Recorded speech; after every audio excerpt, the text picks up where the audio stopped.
I have long been a proponent of educating the consumer. Actually, all three of us are old enough to remember an old ad. At Sims, an educated consumer is our best customer. I think there is a fine line here because I think there's a lot of people who think they know more than they do. The Dunning-Kruger effect is strong in this industry for sure. And that is both on the consumer side of it or the buyer side, and many times on the integrator side too. And I'm not trying to be derogatory, but there's a lot to learn and there's a lot of assumptions that people know more than they do. If you're not familiar with the Dunning-Kruger effect, here it is briefly. The less you know about something, the more you think you know about it. Yes, it's confidence versus competence. Yes. You think you're an intellectual, don't you, Ape? Apes don't read philosophy. Yes, they do, Otto. They just don't understand it.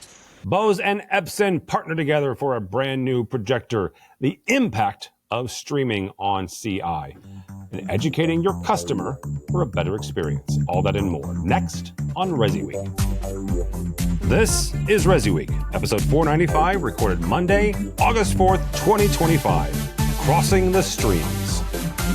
This is ResiWeek, the weekly look at the residential side of the AV industry. My name is not Matt Scott, but I have better hair than he does. I'm Tim Albright, with us to discuss the news and information. First and foremost, Arlen Schweiger from Rise Media Group. Welcome, sir. Thanks for having me, Tim. And shout out to Matt, wherever he might be right now. Who knows? But yeah, appreciate coming back on the show. He's stuck in customs somewhere. I am certain of it.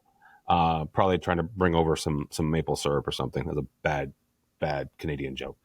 Also with us is Dave Pedigo, my brother from Trinnov. Welcome, sir. Thank you. I appreciate being here, and I can concur that you have better hair than Matt, and I will apologize about my lighting where I look like I'm starring in the movie Transylvania 6-5000. But you're assuming that people are watching. They could just be listening to your dulcet tones. Well, just so you know, I have a face for radio and a voice for newsprint. So there you go. Second half of that joke is I haven't heard that one in a while. The face for radio, 100%. If you remember Holly Keller or Holly Monhoot from CDS, she's the one who said I had a voice for newsprint. That's a pretty good one. All right. All right. First and foremost, Epson has unveiled a brand new sub $4,000 Pro Cinema projector, and quite frankly, more notably, announced a strategic partnership with Bose to launch a dedicated series of quote unquote sound by Bose projectors. These are slated to arrive in the U.S. By September 2025, with broader global availability to follow. This move aims to merge Epson's compact and precise projection technology with Bose's custom audio systems for all-in-one entertainment solutions. Arlen, we're going to start with you on this. You've spent an awful lot of time, an awful lot of years covering partnerships like this. What exactly do we think that this is going to benefit, and who is going to benefit on either the Bose side or the Epson side or even the consumer? The way I see this rolling out is it seems to me that they're trying to capitalize more on the multi-purpose room media trend. So for consumers, who aren't going to have a dedicated room, or maybe they want some kind of mobile friendly projector that they can move around if they need to. I think the consumer is going to benefit. I think also I would imagine that they're going to do this, especially in their ultra short throw technology. I think that would make a lot of sense because those types of projectors, again, you could set them up on a console table or cabinet, something like that. They're not necessarily going to be mounted to a ceiling where you can't hear the audio very much at all. So in my experience, reviewing projectors and watching them where they have the audio built in, it's never necessarily very good. So I'm hoping that Bose will help kind of alleviate those issues and, do what they say in terms of bumping up the quality. Honestly, I haven't heard very much from Bose in a while, so I think it'll be interesting to see where they go with this. I think the last time was maybe when they had debuted their kind of multi-zone wireless distribution products. So I think it'll be interesting to see. I think Epson will benefit because they'll have, they're a huge name, obviously, but just having the name with Bose on the partnership, I think might intrigue some people who, know the Bose name but don't know the Epson name. And so maybe they think, okay, well, I love my Bose product. Let's see what this looks like together. So overall, I think all parties stand to benefit. I think Bose will probably benefit the most because they're going to get their name out there now in home theater, uh, bigger than what most people consider Bose to be in the home theater channel, not necessarily just the audio channel. It is interesting to know, and really quickly, I'm going to digress for a second. If you're not familiar, so Bose is technically owned by MIT, at least this portion of them. They did spin off the commercial side, and not to be silly, but I spend most of my life on the commercial side. They spun off the commercial side to a private equity firm a year or so ago, maybe 2 years ago now. But the consumer side, which is where this lives, is 100% still focused on the consumer. I am going to be interested to see how this works and how this benefits, as Arlen says, the consumer as well as Bose consumer, electronic side. Dave, Arlen mentioned something there, and I hearkened back to my days as a technology manager at higher education. The typical projector had about a 5-watt speaker built into it. So this is a little different, right? It's a little bit of different play. He's not wrong, though. You are looking at most likely a multi-purpose room for the consumer in the home, possibly in some light commercial areas. But what do we expect out of this partnership for both Bose and Epson? Hopefully this isn't the extent of their partnership, because I'm about as excited about this as a root canal. And I, unlike many people in the industry, I love Bose. Loved their headphones when mine broke because some fatty on an airplane sat on them. Guilty. Me. I love Bose, and I love Epson, actually. I think that they are a great above entry-level projector, and I'm actually really excited to see what a $4,000 Epson projector looks like, for sure. The combination of Bose and Epson into getting sound into a projector, I really could care less, because I just don't think that is something that is going to be amazing. Now, it could be like, what was the Bose alarm clock and wave guide? They're from 30 years ago. And you know what? For what it was, it sounded pretty damn good. And so, going from a 5-watt system to something like that might be really a good step in the right direction. But if I am using front projection, I'm probably not going to be one who counts on using the audio coming from the projector unless something has gone wrong. Now, Arlen's saying that if they're using it with the ultra short throw, great. It's still going to be a mono sound, or maybe they figured out a way to do stereo. But for front projection in general, you're better off, having a little bit better sound system. So I think personally, it's a little gimmicky, but I do think it does attach a little bit of the Bose name. Bose, love them, hate them, whatever. They are a marketing brand. And attaching their name to Epson, which is a good name, even in the custom integration world, is not a bad thing. So, do I have high expectations for it? No, but would I probably buy the Epson projector if it still had the Bose in there? Sure. And maybe on an evening where I want to go outside because I've got the kids going outside, I take the projector down, throw up a sheet, watch it. Unfortunately, I'm too old now. It's actually going to be my grandkids, but you get it. So that might be something where it's kind of helpful. But I think for our general community, it's a nothing burger. Yeah, I think it's definitely more a mainstream type of product. I think Bose and Epson are looking at it. Like Dave brings up the old wave radio that they had. I think they're just kind of looking at it as, okay, this is an all-in-one solution. People are, they're streaming more than they're watching ultra Blu-ray disc players. I think they're just looking to really make it as simple as possible for the average consumer. Now, what'll be interesting is to see how it fits into dealers' portfolios. or if it's something that, we're just seeing at retail, online, that kind of thing will be interesting to see. So, Arlen, you bring up a good point there, and I don't want to digress too much, but it's interesting. You mentioned the fact that people are streaming more than watching, Blu-rays or quite frankly, or systems like Kaleidoscape.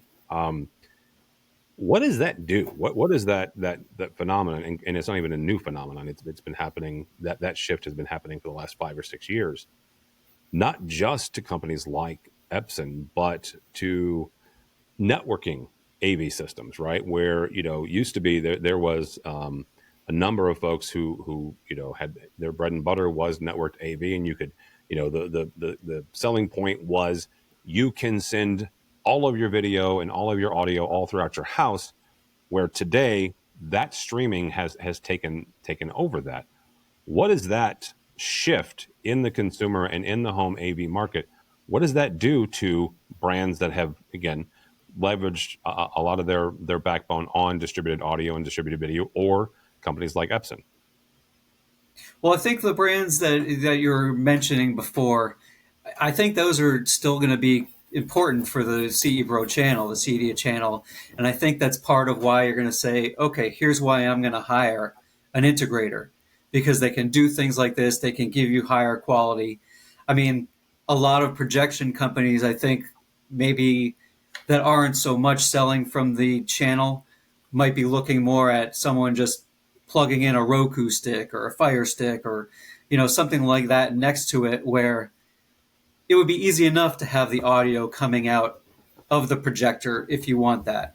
Where, the streaming services, if you do have a solid networking connection, I mean, they're putting out some pretty good looking video these days. If you're looking at, Netflix 4K, Apple TV, Disney Plus, I think especially if we're talking about more of the mainstream consumer, they're going to be absolutely fine with that. They're going to say, oh, cool, I can watch this on a large screen now. I don't have to worry about hooking it up to, a bunch of speakers, a bunch of racked AV components that might be somewhere else in the room. So I think it just, I think it's going to further kind of distinguish those who do hire pros and those who don't hire pros, is kind of the way that I look at it. If you're still going to look for that highest quality, especially when it comes to putting in audio that will be on par or even exceed the video, I think that's still where you're going to go to an integrator to kind of make that happen. Same kind of question to you, Pedigo, because it seems to me that middle market is shrinking because of this move to streaming and this move to, I'm going to call it streaming first. I could be wrong. I do not have empirical data to back that up, but it feels like it's streaming first, and then, oh yeah, we can do distributed audio and video for our high-end 4K signals. What does that streaming first do to this market and to this industry? I mean, that's been going on for a long time, for sure. I think you would have to say, look what Kaleidoscape did, and even MadVR did at last CEDIA, which was Kaleidoscape introduced what was it, a $4,000 unit, so just above, well, not just above, so it's expensive, don't get me wrong, but considering what it was before, so they are, for lack of a better term, moving downstream a little bit. And hopefully more people are going to buy those Kaleidoscape because of a lot of, particularly when you have a little bit more complicated setup. Apple TV, particularly, we've seen a lot of issues that Apple TV runs into. So I think that there is a market to move downstream a little bit for the more expensive equipment, for lack of a better term, to make it a little bit more in reach with the average, higher, willing to spend more, but not spend $100,000 or let's say $10,000, $15,000 on a media server seems preposterous to somebody, but $4,000, I can afford that. So I think that you'll see more and more some products going down a little bit in price, offering fewer advantages to those, so that they can still sell the expensive stuff. And then some people being able to get up to grasp it. But there's no doubt that we're not getting away from streaming. I mean, streaming's been here for a long time. The quality is actually pretty superb.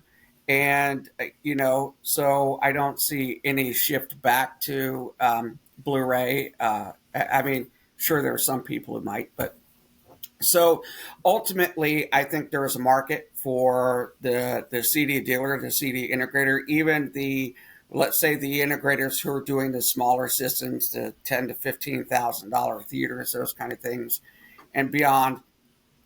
All it is what car am I choosing to get the content from point A to point B, and so. I don't see it as creating a problem. I see it as creating an opportunity, if anything. Next piece comes to us from our friend Katye McGregor-Bennett. She writes in Residential Systems about, quite frankly, being an educator. And I will say something here as a side note before we get into Katie's piece. I have long been a proponent of educating the consumer. Actually, all three of us are old enough to remember an old ad. I want to say it was Men's Warehouse, but it's an educated consumer. An educated customer is our best consumer, or something like that, right? Where you educate the folks as much as possible, and then they can make a quite frankly an intelligent choice on their systems. But Katie writes here about being quite frankly a educational resource for your clients. She talks about checklists and explainer videos and white papers, and quite frankly, not being this tech guru in the sky, but being more of an instructor, a professor of AV and a professor of technology. Pedigo, when you look at the industry and you look at the average CI folks,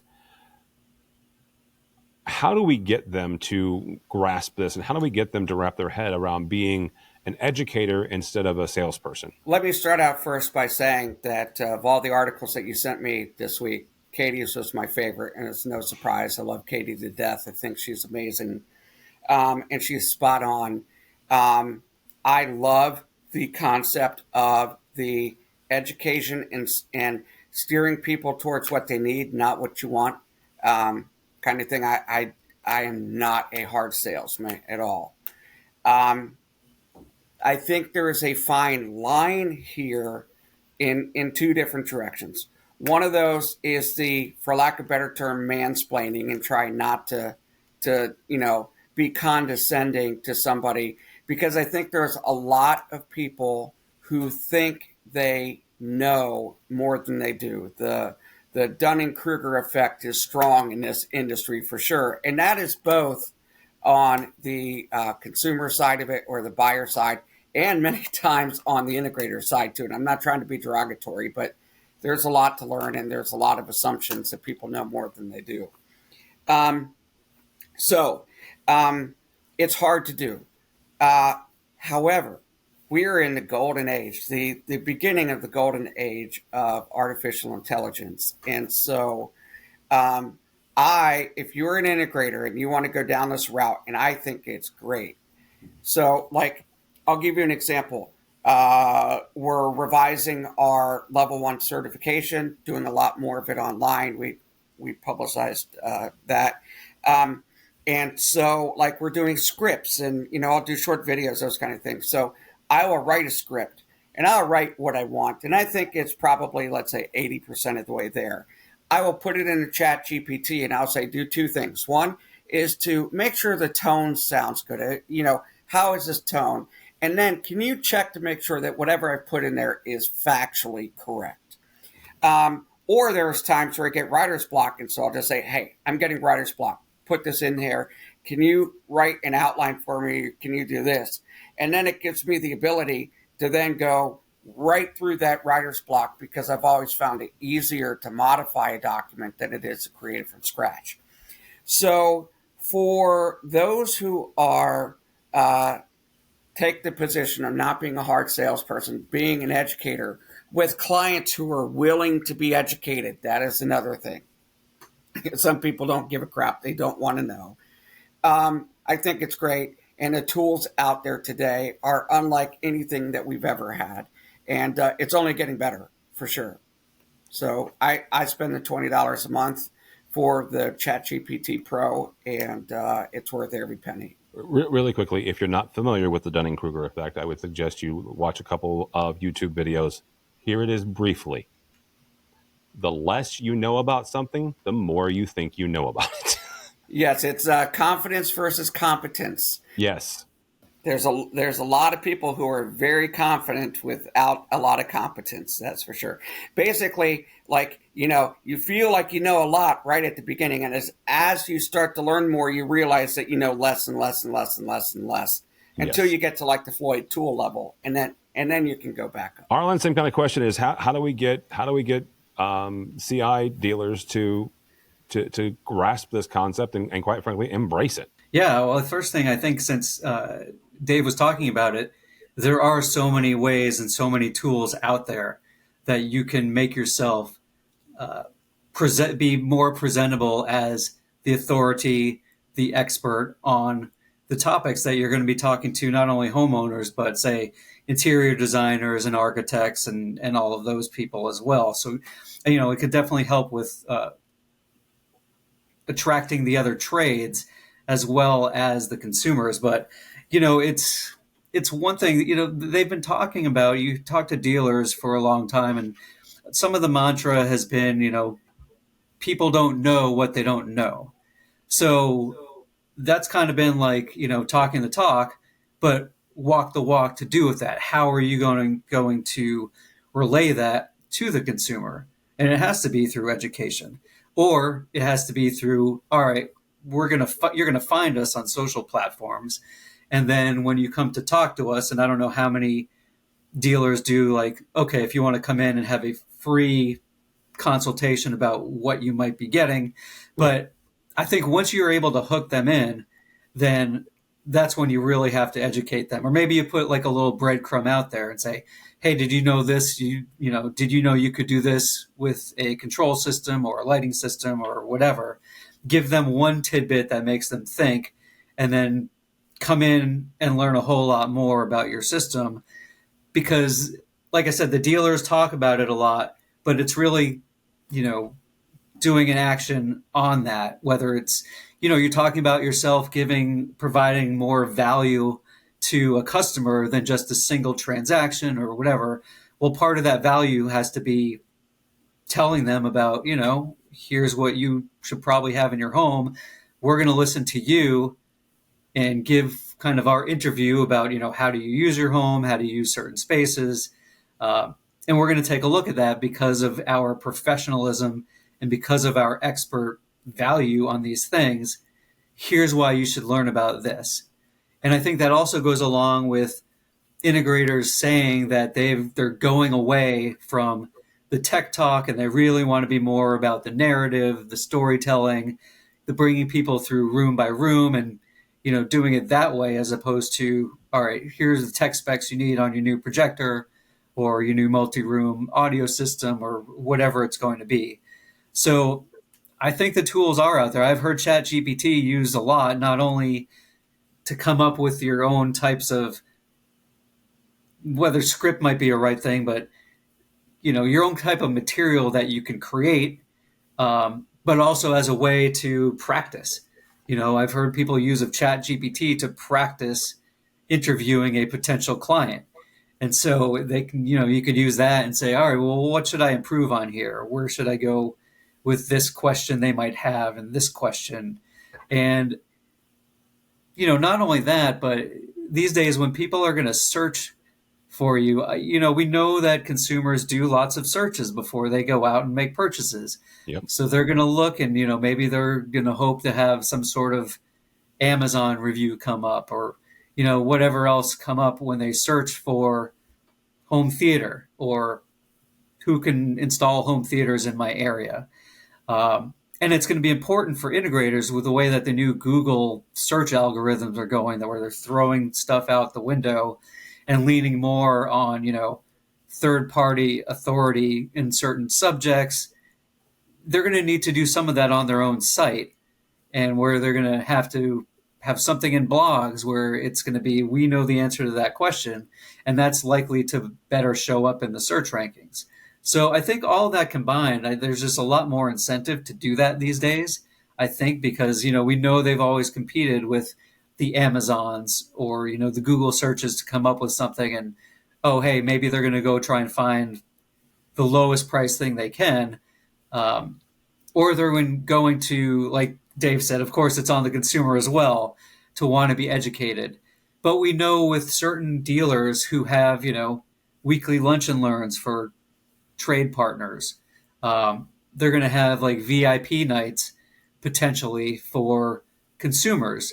Well, if you can bring that to, a larger pool of potential candidates for products, then it stands to reason that, dealers are going to win in that situation. The other thing is that you don't have to create everything yourself. You can create or compile a list of things that have been developed by other people and say, you know what, you want to learn more about this? Here's I've curated a list of things that you can see. So here's my opinion on things, and you can see other people's opinions as well. So don't feel like you have to create all of your own stuff. It doesn't make sense because there's so many good pieces of information out there, whether it's from a trade organization or a standards body or from a personality. Right. And then among the tools you were mentioning, of course, you could hire, a company like, say, a One Firefly or something like that to help you create those, those kind of results as well. But yeah, I definitely agree. I mean, there's so much content out there, associations. I know buying groups tout all of the resources they have that I think in their mind go, less used than they should be, at least based on all the buying group conferences that I've attended. So I think some of the associations would certainly be very much welcoming for their, for dealers to investigate what's out there for them to use too. One would hope. So, You would all hope. right, gentlemen. Thank you both so much. Mr. Dave Pedigo, how do people connect with you or Trinnov? Well, Trinnov, very easy, Trinnov.com.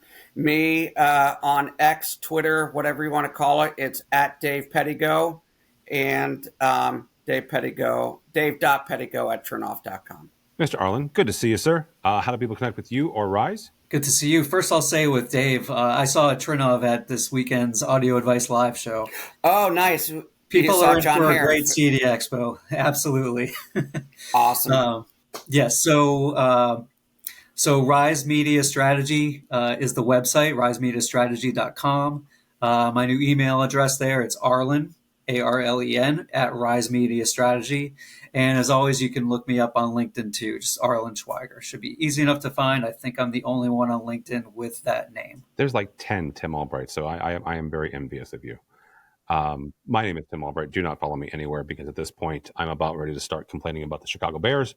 But go by the website if you would, please, AVNation.tv. That's AVNation.tv. You will find this program and a host of others. If you enjoyed my dulcet tones and my questions to really smart people, you can catch me where I do my actual show called AV Week, where we look at the commercial side of this industry. We post that every Monday. But you can find that show and a host of others at AVNation.tv. That's AVNation.tv. Thanks so much for listening. Thank you so much for watching. That is all the time we have for ResiWeek. The network for the AV industry. What are you listening to? This is AV. This is AVNation. This is AVNation.